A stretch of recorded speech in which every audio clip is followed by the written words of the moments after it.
মীর মোস্তফা কামাল বলতেছিলাম। আজকে আসি একটি খামারে।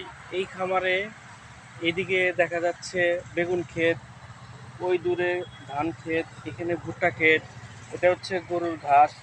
এখানে একটি কৃষক নিরানিরত অবস্থায় আছে। তো সব কিছুই হচ্ছে একটা গ্রামীণ পরিবেশ একটি খামারে। স্পেশালি আমি আসছি বর্তমানে একটি ভুট্টা ক্ষেতের পাশে। এই যে দেখতে পাচ্ছেন, এটা হচ্ছে একটা ভুট্টা ক্ষেত। এই পুরোটাই হচ্ছে একটা ভুট্টা ক্ষেত। একটা ভুট্টা ক্ষেত সাধারণত 6-7 ফুট লম্বা হয়, দেখতে পাচ্ছেন কত লম্বা। এবং একটা ভুট্টা গাছে 6-7টা করে ভুট্টা ধরে। তো এখানে দেখা যাচ্ছে যে একটা ভুট্টা, এই যে এখানে প্রত্যেকটা গাছে ভুট্টা চলে আসছে। এবং হয়তোবা 1-2 মাসের মধ্যেই বা 1 মাসের মধ্যে এই ভুট্টাটা পরিপক্ক হবে। তা এখন আমার প্রশ্ন হচ্ছে, ভুট্টাটা আসছে কোথা থেকে? এই ভুট্টাটা আসছে মেসো আমেরিকান একটা উদ্ভিদ। এটা এটা হচ্ছে পরবর্তী সময়ে এটা আমেরিকার থেকে ইউরোপ, ইউরোপ থেকে এশিয়া বিভিন্ন দেশে এটা ছড়ায় গেছে। তো ছড়ায় যাওয়ার ফলে এটা এখন আমাদের দেশে আসছে। এখন প্রশ্ন হলো, এই ভুট্টাতে কি আছে? এই ভুট্টাতে আছে প্রচুর পরিমাণে আমিষ আর প্রোটিন।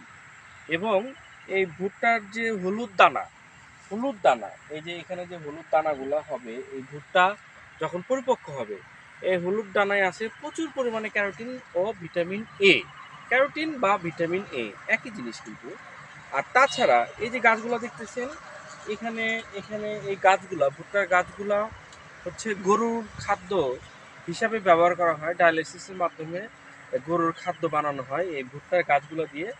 আর সবুজ ঘাস, ভুট্টার ঘাস সবুজটাও গরু ছাগলকে খেতে দেওয়া হয়। মানে মোটামুটি কৃষক এই ভুট্টা ক্ষেত থেকে যা কিছু পায় সবই তার প্রয়োজনে কাজে লাগাইতে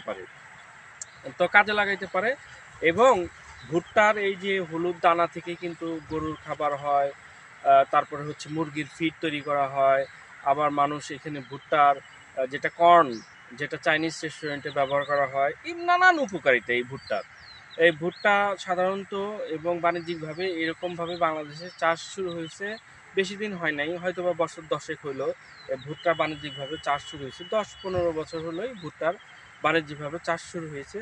তো আমি আপনাদেরকে একটি কৃষি খামারের পাশে এসে দেখানোর চেষ্টা করলাম এই ভুট্টার যে উপকারিতা, গুণাগুণ, খাদ্য হিসাবে ব্যবহার, প্লাস হচ্ছে বাংলাদেশে ভুট্টার চাষ কিভাবে হয়।